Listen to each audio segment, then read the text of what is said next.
Welcome to the Directors UK podcast. We're the professional association for UK film and TV directors.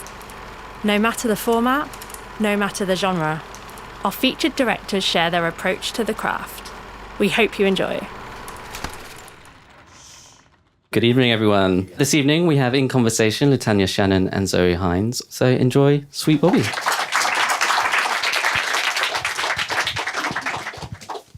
Good evening. Welcome. We are very lucky today to be in the presence of Lyttanya Shannon, who has made this wonderful film. Welcome. Thank you. Thanks for having me. I guess I wanted to start with how this project first came to you. So I imagine you're a freelance director and you get a phone call. So tell me about the first time you ever heard about this story. So the first time I ever heard about this story was actually listening to the podcast like half the world has. And I thought it was brilliant. I was hooked. And I think I listened to it over 2 days. So that's the first time I ever heard about the story. So then when I got a call from a couple of commissioners at Netflix and they mentioned Sweet Bobby, I basically nearly fell off the chair. So they suggested that I meet with the production company Raw, and I had a Zoom chat with these two execs where I'm sure we've all had those chats, haven't we? Where you're like, oh, what is this? And but we talked about the podcast, and I talked about some of the ideas that I had, and then after that I had to go away and write a kind of like a directorial vision of how I'd approach the film.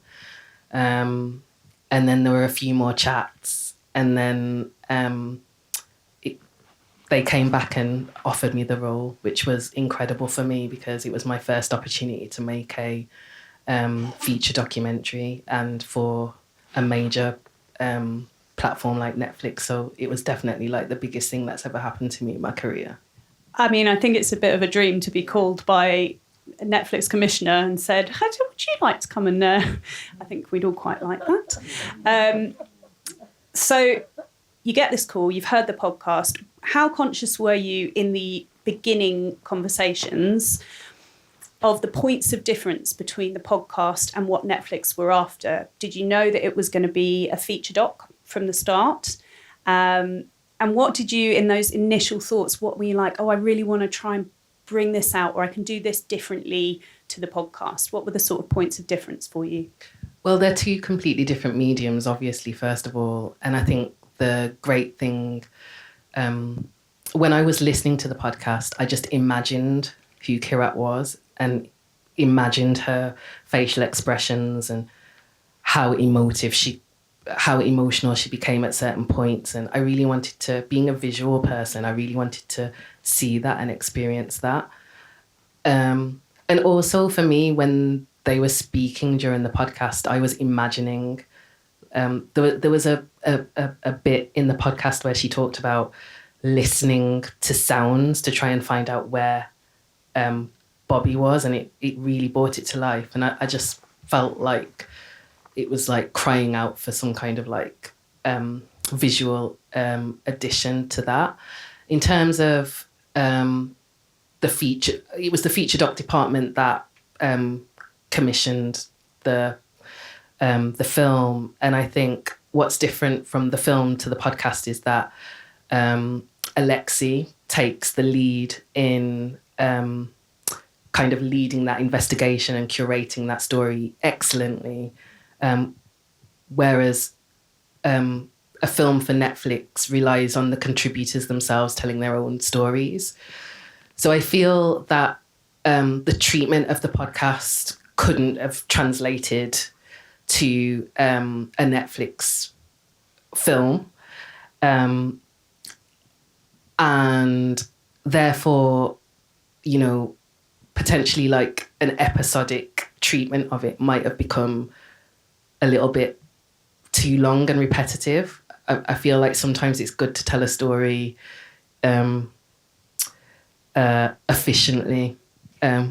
Definitely. So that's what we did. And also, like, because the podcast is so popular,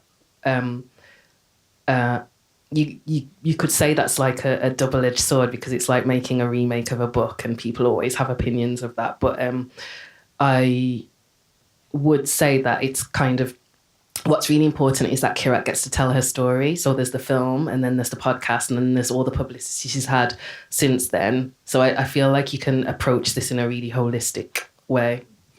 And obviously, I've got so many questions about Kirat that I don't even know where to start, to be honest. But I guess the first one is, was she already on board? Obviously, she'd done the podcast. She'd spoken at length about what she'd been through. So to steel yourself to go through all of that again, where was she in terms of access when you came on board to the project? She was already engaged in terms of access, but then we had no other access whatsoever.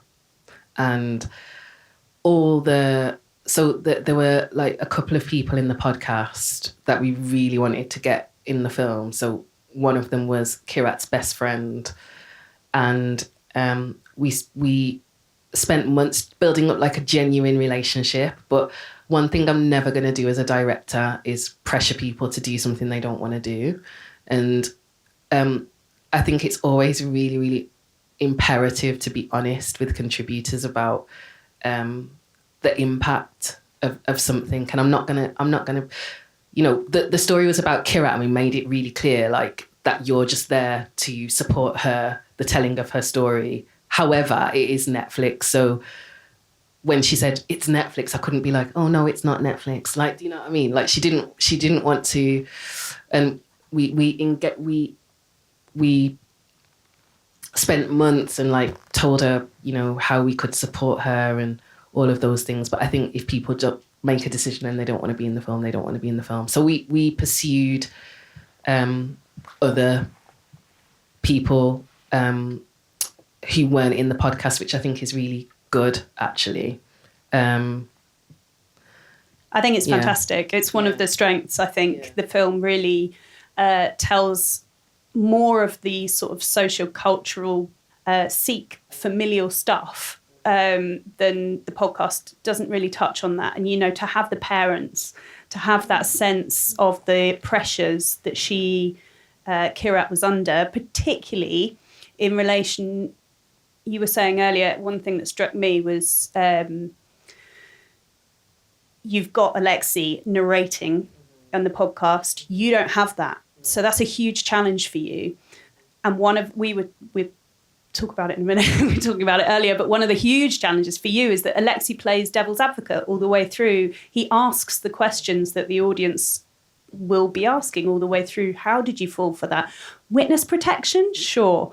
Shot 6 times? Really? Those points.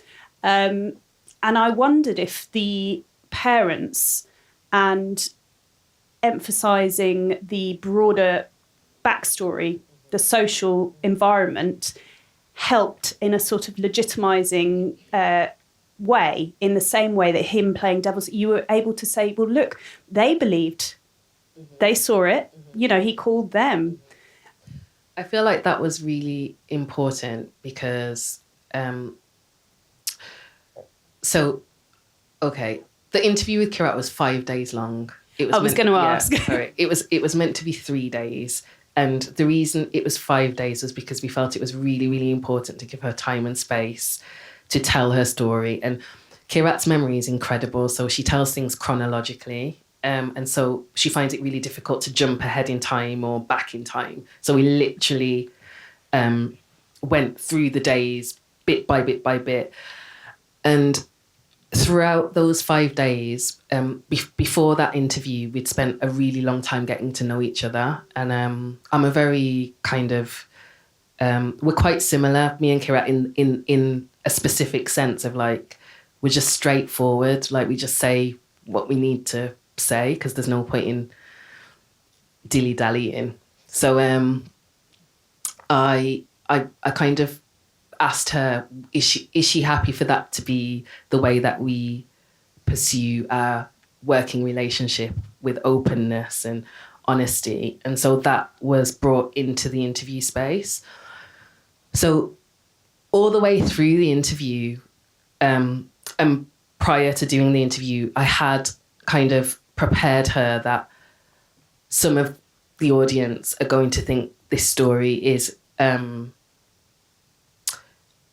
unbelievable and hard to understand and fathom. And some people will have made completely different choices to you.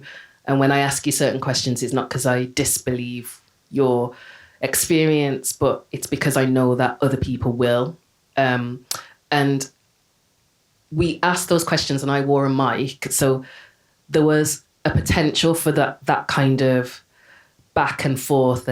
But didn't you think this? Or like, why did you continue it for so long? But in the edit, it became clear that what was more important was just her story. I didn't feel like, and this was like a collaborative decision. What's great with Netflix is the commissioners are really involved, and our exec was really involved, but it just felt like the more questions that I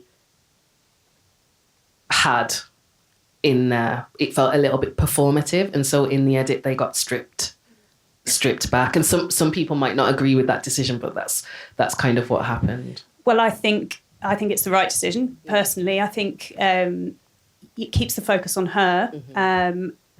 And I actually think the one time that you do have that question is really important, because it's really telling. The point when you ask her about intimacy, and she says, "I just, I don't. Is this necessary?"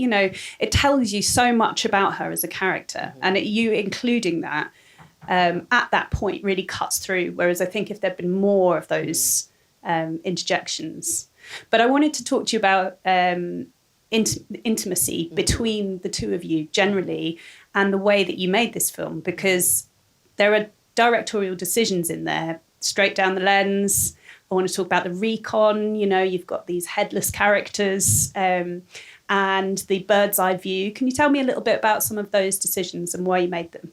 So I thought about very briefly about her looking at me, but then decided that I wanted it down the lens. So I wasn't sat in front of her, it was I direct, and we were worried about one of the questions kind of my exec and team were asking was, will that interfere with intimacy? But that's what the pre-production, and I had an excellent producer called Kieran who really helped to nurture that relationship. So I was on the project for 3 months on my own in the development stage before, and then took it to green light. And then Kieran, my producer, came on after that. And a lot of the film was about building that relationship with Kirat.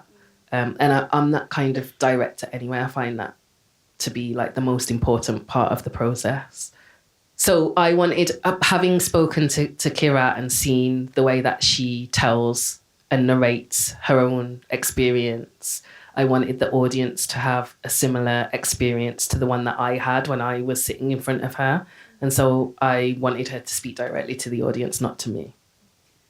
And tell me a bit about the reconstruction, because sometimes that can really take you out of a story as well. But I think you do it really well here. Okay, so this whole thing was a facade. Like this thing that she believed and wanted and invested in so much was fiction. And so I really wanted to play with the fakeness of the situation with the reconstruction. So I wasn't trying to make it real. There was a deliberate choice to use a set instead of all locations.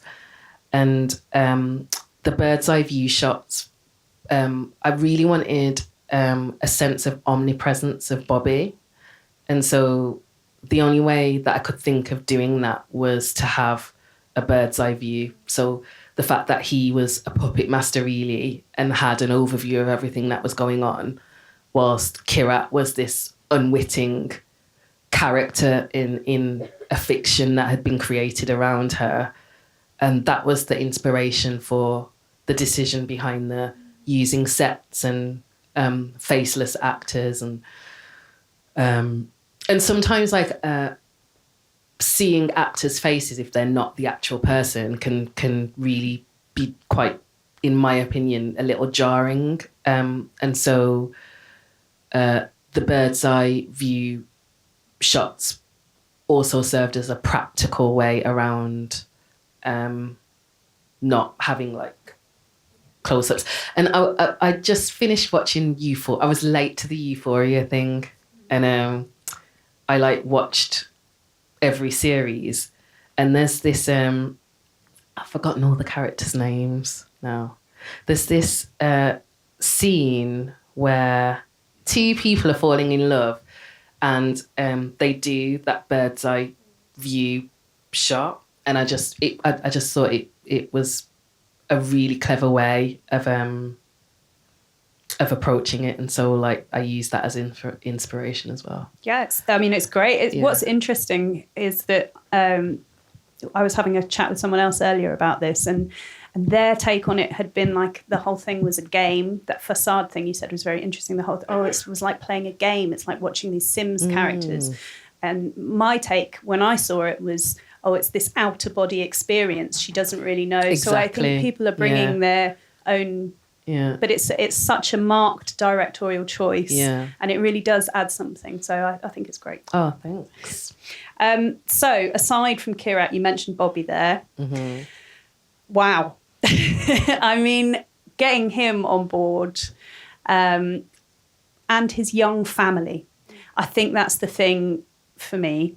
The first thing I wanted to ask about was the editorial choice to have him up the top of the film. Mm-hmm. Because was that something that came from you? Did that come from the execs? Did it come from the edit?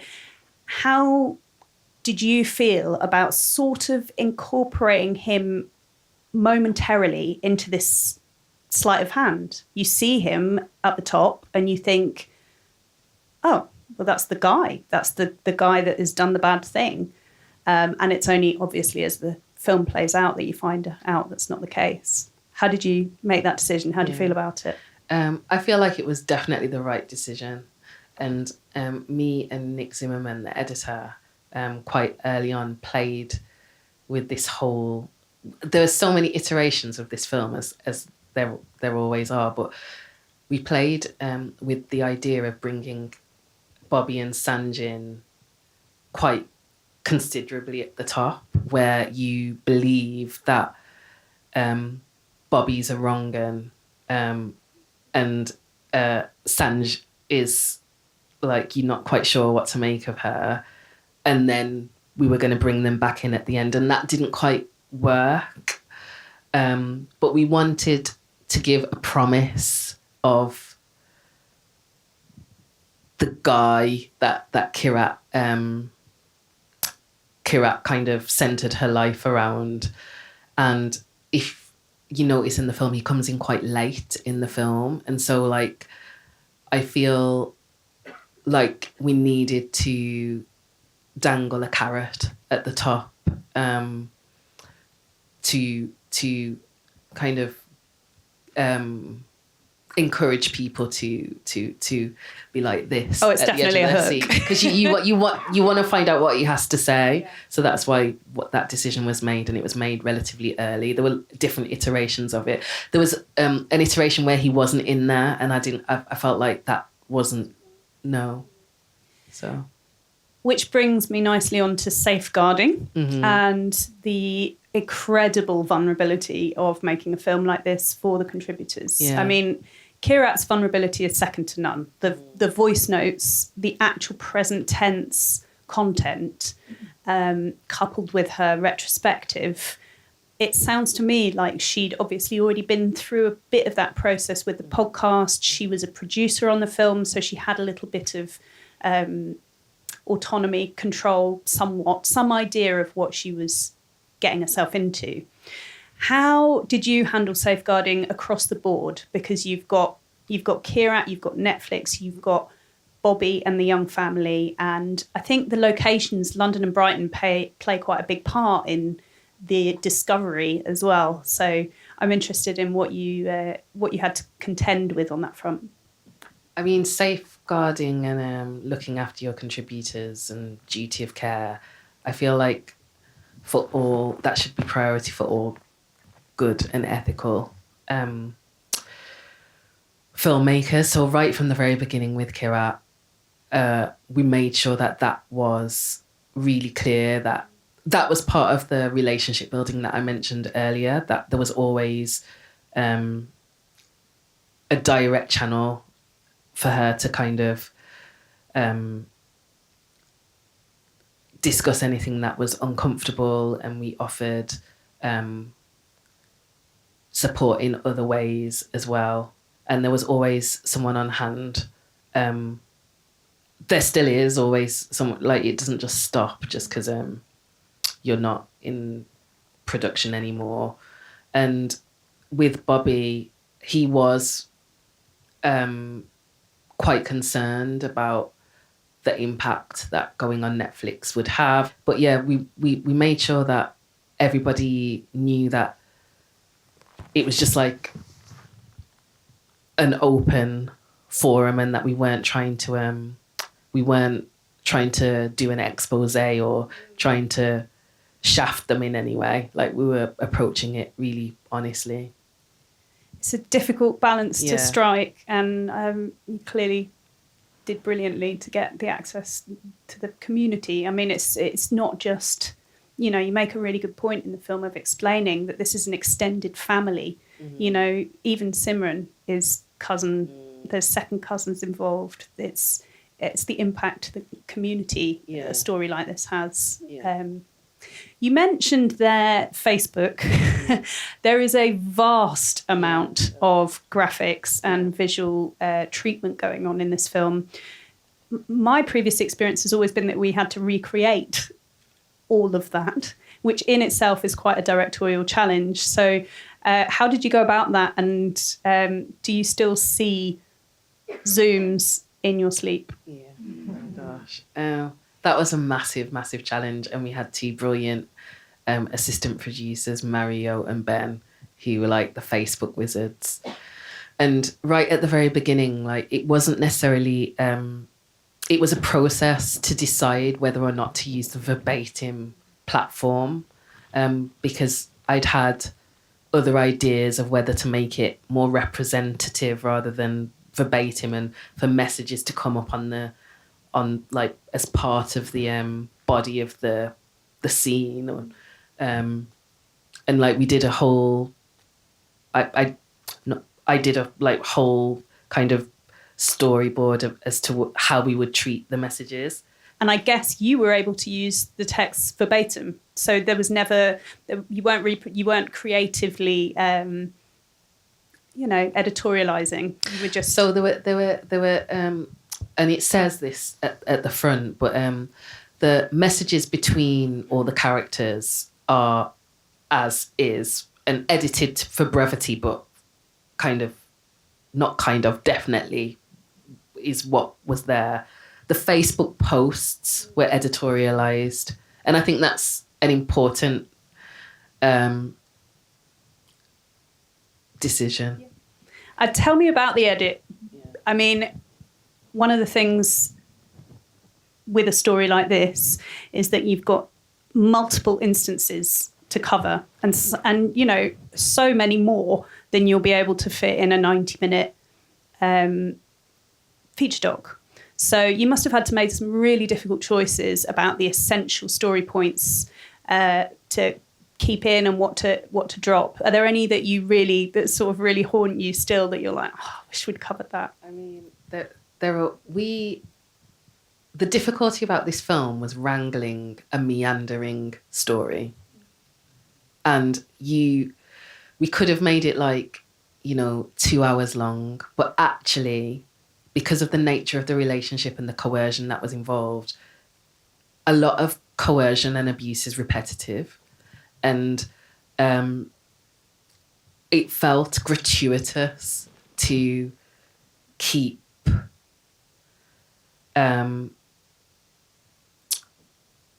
banging on about I can't think of a more eloquent word than that, but to keep repeating certain things, and there were also choices that I made to protect Kira as well, and protect her certain parts of her privacy. So what we were trying to do was to get to the essence of the story in 82 minutes, which is really difficult when you're trying to tell a story that spans such a long time.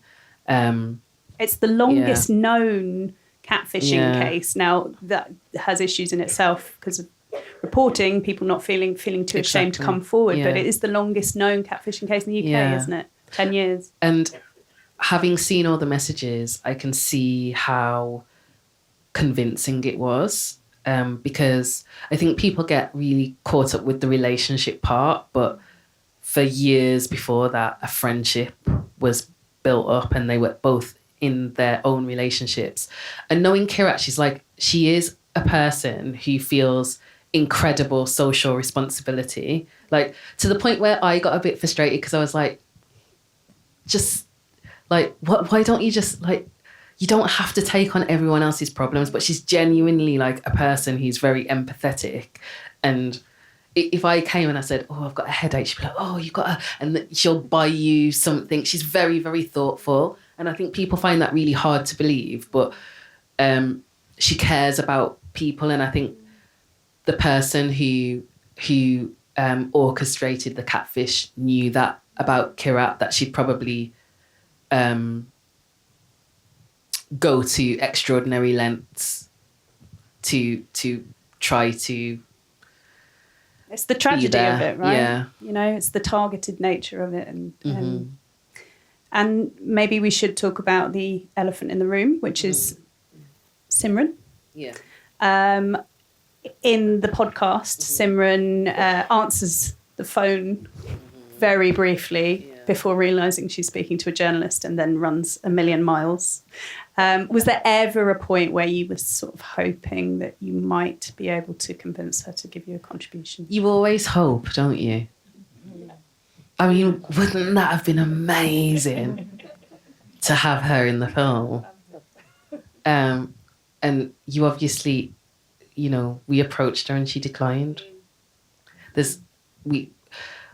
And the thing you get asked all the time is, why did Simran did it? Who knows why Simran did it? We're not in Simran's head. Like, and I think it's irresponsible to try and speculate.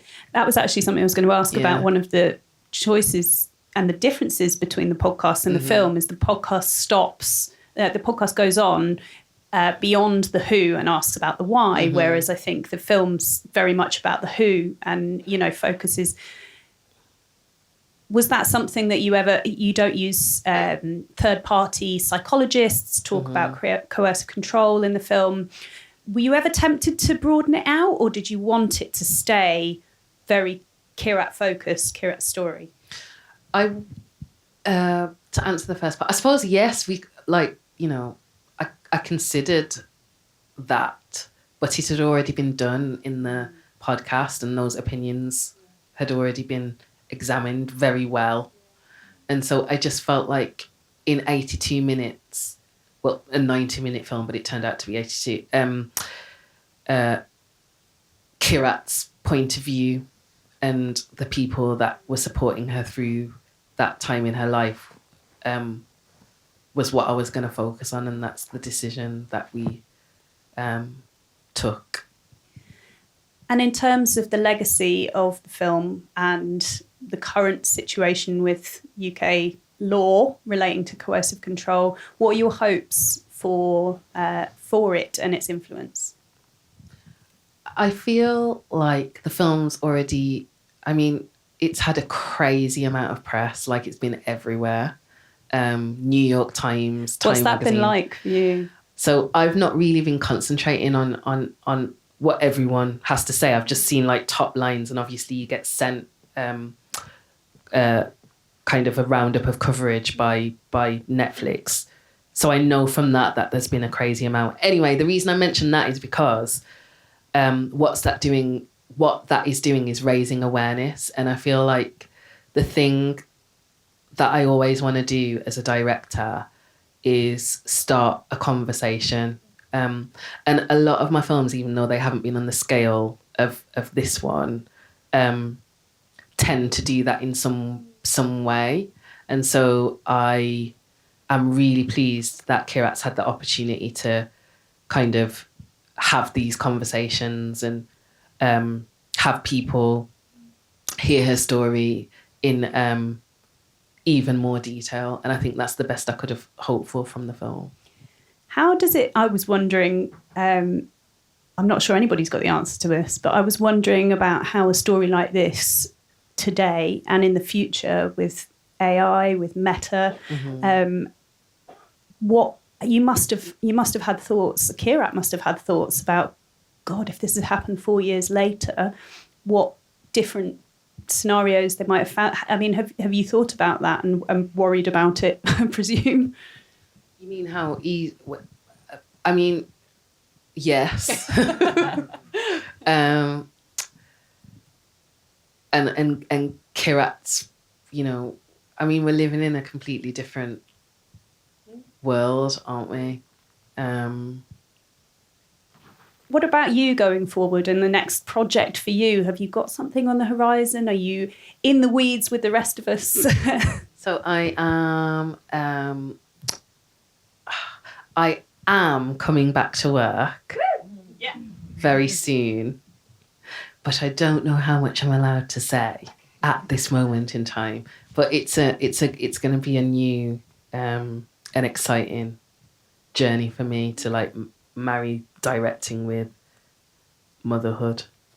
But lots of people do it, so Lots of people do it, and Yeah. it's very much a climate of fighting when you get the opportunity at the moment. So, when you look back at making this film, how do you feel? Do you feel proud of it?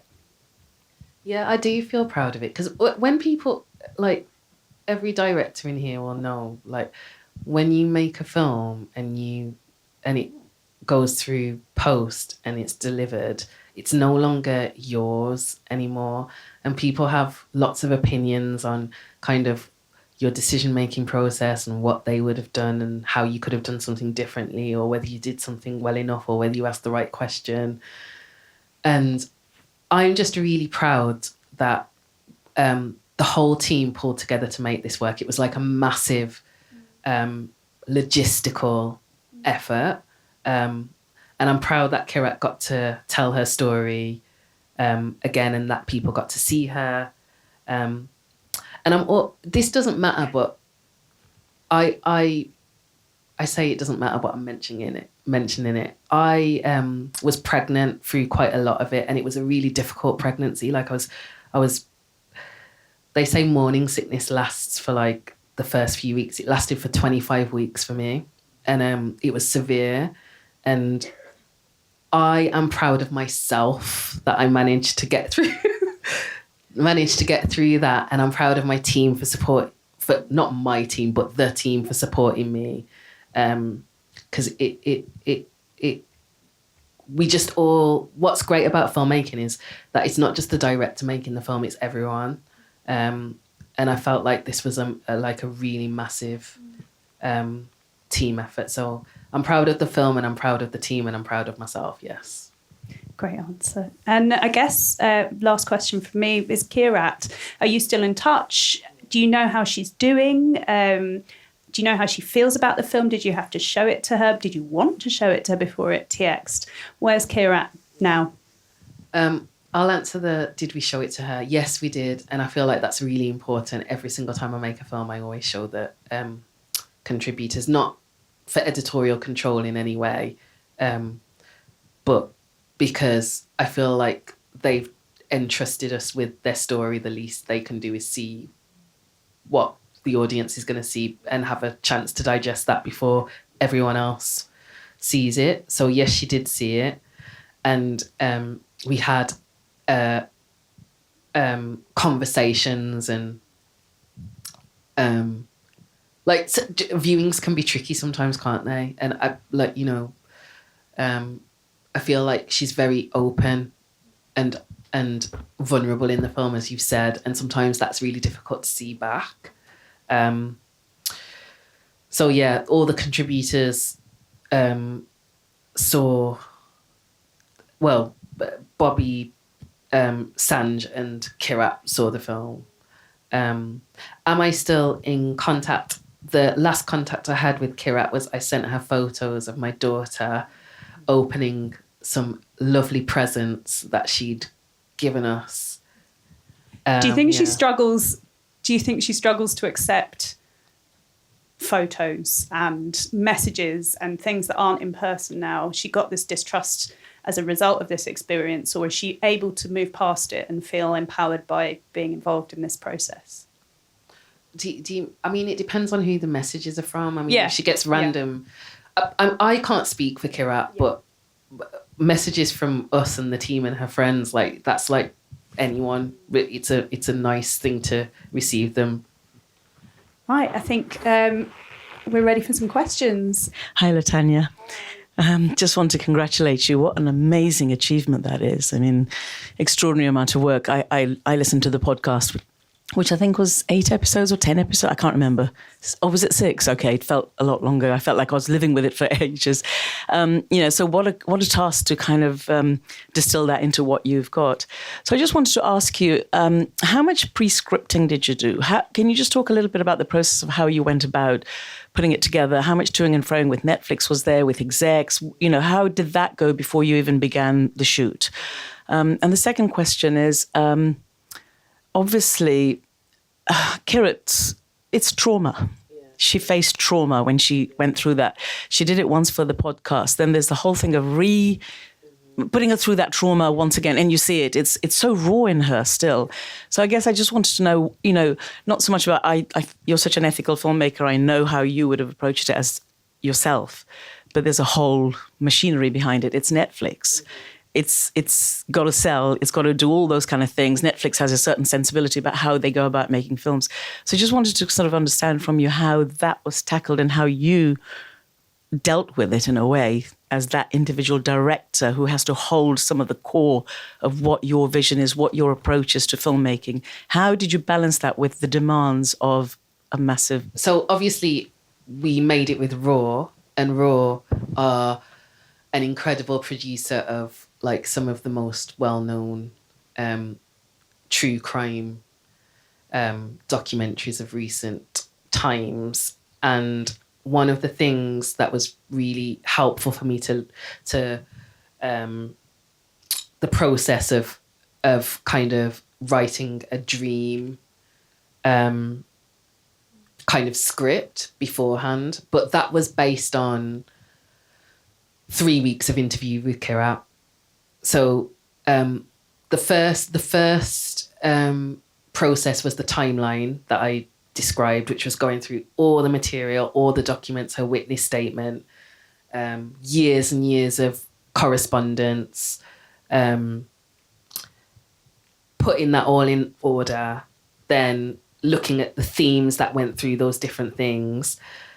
And then from that, writing a list of questions, pre-interviewing Kirat. And actually my producer did the pre-interview, and that was a deliberate decision because I didn't want her in the interview to then be like, well, as we talked about, blah, blah, blah. But because I'd been on the project for 3 months, just me and her, I felt like our relationship was established enough, and I'd heard the story through conversation for 3 months anyway, that I felt like it was really good for Kieran to just take that pre-interview on. And so from those pre-interviews, which was colossal, we looked at that again, narrowed it down, and then from that pulled the dream script and then went into production with it. So it was a really long process. And then you asked about the ethics and the trauma. So this was one of the things that I always ask people, like, why do you want to do the film? Especially Kirat, because she'd already made the podcast. And I feel like for Kirat, it's really important that people understand that this happens more than people think. And I've had messages from people actually since this went out saying, oh my God, this has happened to me. Can you make a film about me? And I can't. But it just shows you how it's a lot more common than people think. Like, I think some people think it's,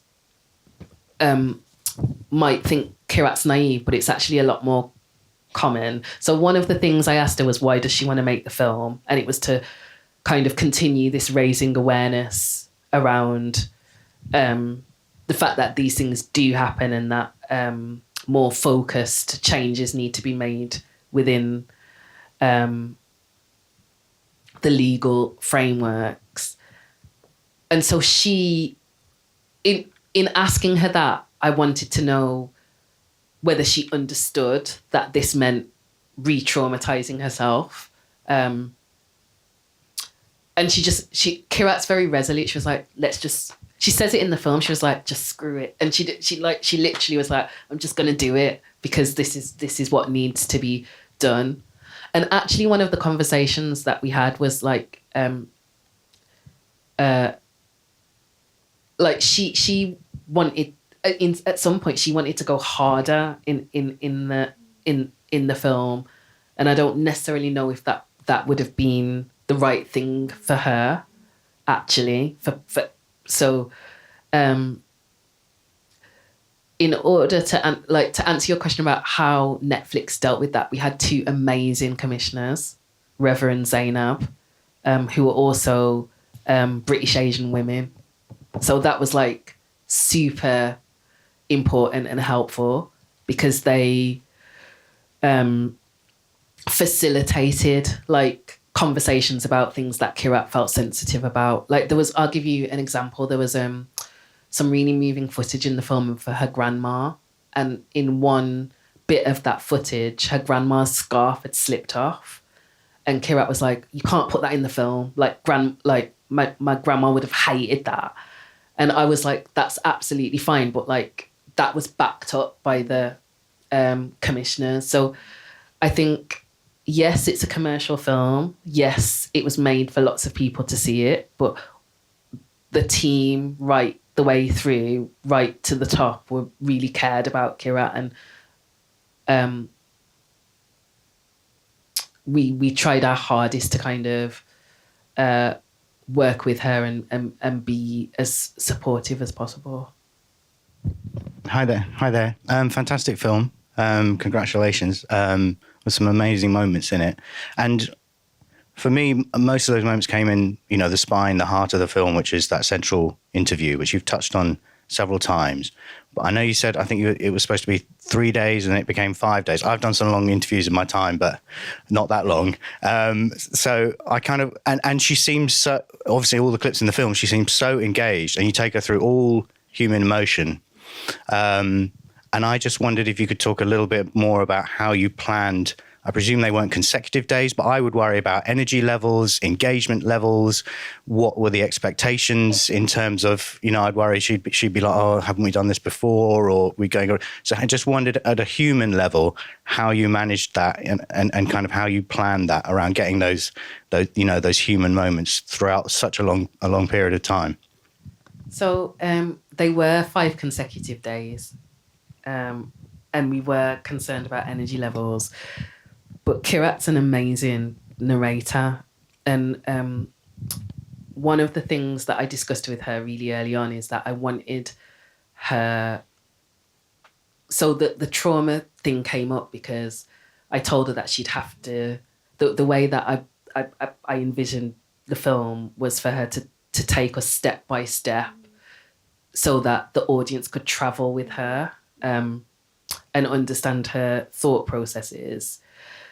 And actually for Kirat, having spoken to her for so many months before we even rolled, I understood that's how her brain works. So she's got like this photographic memory where she needs to say things in a really chronological order. And for her, if she feels like she's rushed or has to skip something, or she actually doesn't necessarily feel like that's the best way to communicate. So the long interview, although it was exhausting, was probably the best approach for Kira, because that's how she communicates anyway. She's very descriptive and answers are long. And I didn't feel like I wanted to rush her in that process, because part of like her story is the fact that power was taken away from her. So the interview process, she had to feel empowered to be able to tell us everything. And it also gave space to like, for those really awkward moments where I was like playing devil's advocate, because she felt like she'd had the time to express herself, those moments became less tense. Whereas if you're under a time thing, which we were, and then it got extended, and then that's kudos to my exec, Rebecca. She was like, you're going to need another day.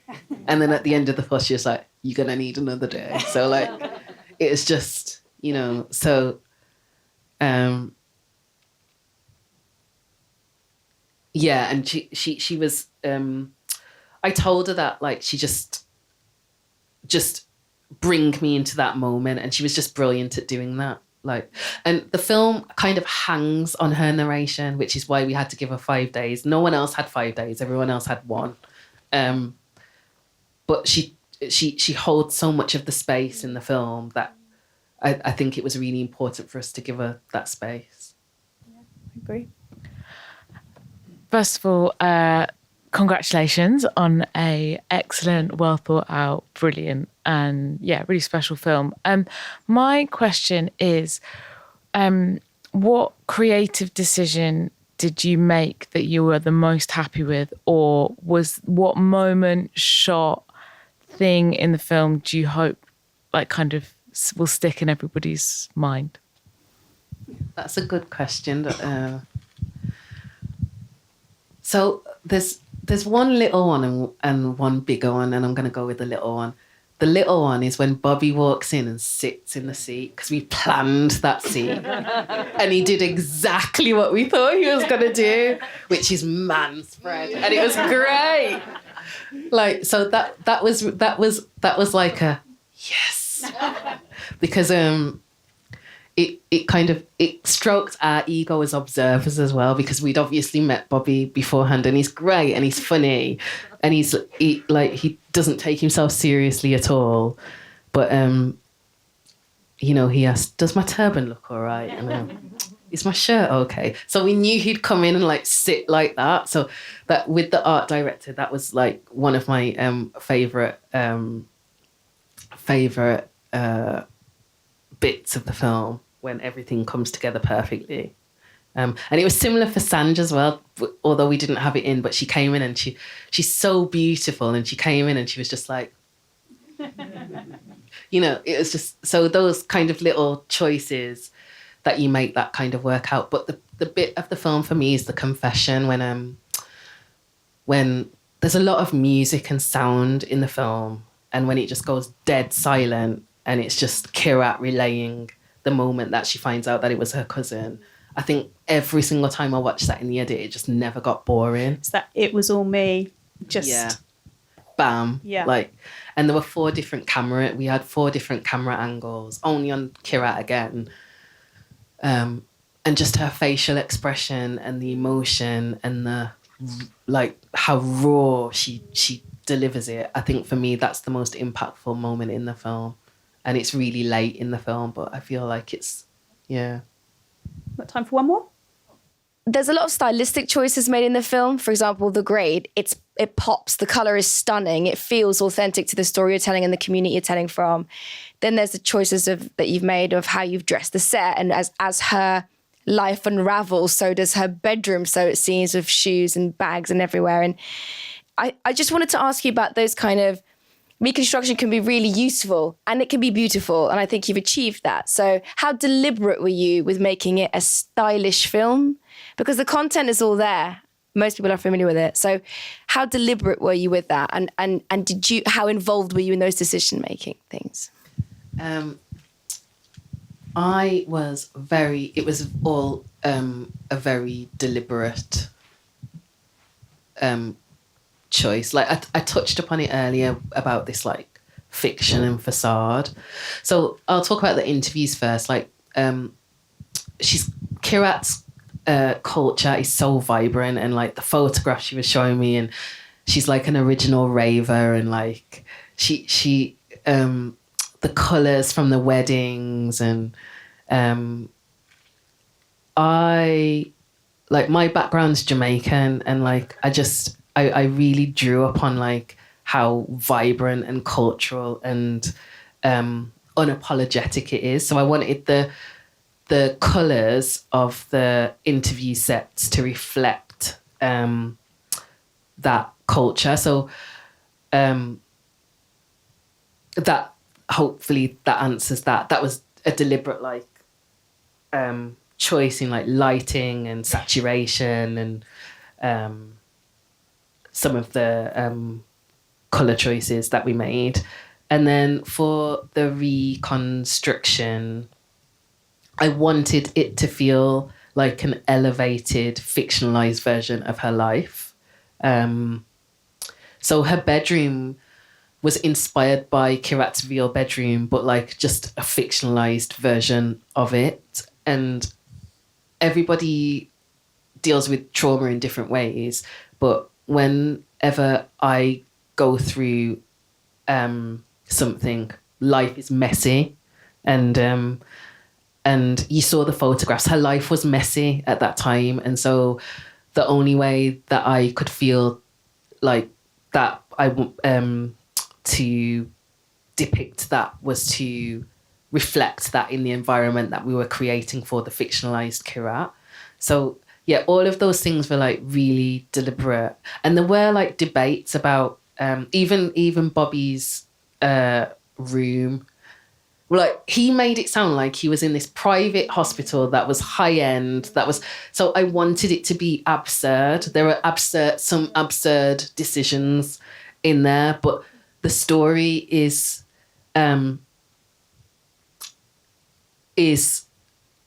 not your average story, and so some of those decisions I wanted to bring into the reconstruction. And some people, might think that's too much, but I deliberately I wanted it to be too much.